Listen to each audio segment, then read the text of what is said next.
war between India and Pakistan, two of the smallest nuclear powers, with only a few hundred weapons of about the size of the Hiroshima bomb, we might die as unintended consequences that the Indian and Pakistani generals never even gave us a thought about.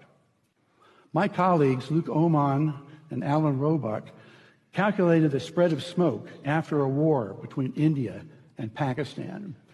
It only takes about 2 weeks for the smoke to cover the entire Earth, and it would rise to altitudes between 20 and 50 miles above the surface.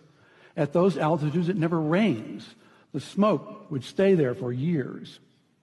This farmer may be in Europe or in the United States, but many thousands of miles from Pakistan and India, is looking at the smoky sky above him and down at the crops that have died in his field from lack of light and cold temperatures.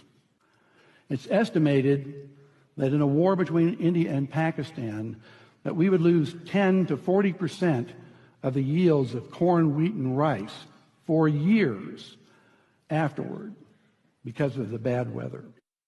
The entire world only has enough food to feed the population for 60 days unless agriculture produces more food.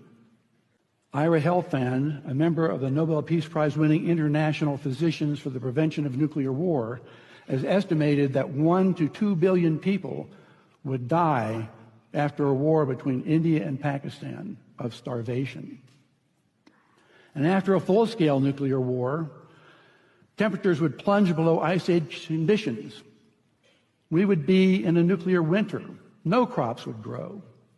It's estimated that 90% of the population of the planet would starve to death, and civilization would be destroyed. And no one would be safe.